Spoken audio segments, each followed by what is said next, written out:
আসসালামু আলাইকুম। যারা দেশের ও দেশের বাইরে আমার ভিডিও দেখছেন তাদের সবাইকে শুভেচ্ছা ও অভিনন্দন। আজকে আমরা কথা বলবো একটি বই নিয়ে, আদর্শ হিন্দু হোটেল। যারা ভাবছেন যে আদর্শ হিন্দু ও হোটেল জেনে আমি কি করব, তাহলে আপনি ভুল ধারণায় আছেন। আদর্শ হিন্দু হোটেল, এখানে শুধু আদর্শ হিন্দু ও হোটেল নিয়ে কোনো কথা নেই।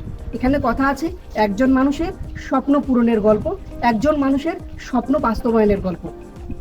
গল্পটা শুরু হয় এখানে একজন ব্যক্তিকে নিয়ে, তার নাম হাজারী ঠাকুর, যিনি প্রথমে রানাঘাটে আসেন তার কাজের জন্য। সেখানে কাজ পান একজন লোকের কাছে, একজন হোটেল মালিকের কাছে, তার নাম হচ্ছে বেচু চক্রবর্তী। তারপর তিনি সেখানে কাজ করেন কি তারা তাকে কথা ছিল 60 টাকা মাইনে দেবে, কিন্তু আর পরবর্তীতে আবার সে মাইনে বাড়িয়ে দেবে, কিন্তু তারা আর অনেক বছর 7 বছর কাজ করলেও তার মাইনে আর বাড়ে না। এবং সেখানে একটা চরিত্র ছিল হচ্ছে পদ্মজি, যে কিনা হাজারী ঠাকুরকে সব সময় বিভিন্ন কাজে হেনস্থা করতো। কোনো কিছু সে বাসায় নিয়ে গেলে দোষ কার উপর পড়তো? হাজারী ঠাকুরের উপর। এভাবে হাজারী ঠাকুর 7 বছর কষ্ট করে গেছেন। তো তার মনের মধ্যে একটা স্বপ্ন ছিল যে তিনি একটা হোটেল গড়বেন, সেখানে তার নাম হবে আদর্শ হিন্দু হোটেল। সেই হোটেল সেখানে কোনো বৈষম্য থাকবে না, সব কিছু ঠিক মতো থাকবে। কিন্তু ব্যাপারটা হয়ে যায় সেরা কাথায় বসে কোটি টাকার স্বপ্ন। একটি হোটেল দিতে গেলে মিনিমাম 200 টাকা দরকার, কিন্তু হাজারী ঠাকুরের সেটা সারা জীবনে পারবে কিনা সেটা কে জানে। তারপর সেটা আমরা পারবে কিনা সেটা আমরা গল্পের শেষে জানব।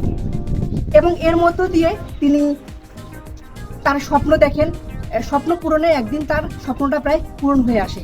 এই স্বপ্ন পূরণের জন্য দুইজন মেয়ে এই স্বপ্ন পূরণের জন্য 2জন মেয়ে আসে তার জীবনে। এক হচ্ছে অতসী আর একজন হচ্ছে কুসুম। তারা 2জন তাকে টাকা দিয়ে সাহায্য করে এবং পরবর্তীতে সে তার হোটেল বাস্তবায়ন করে।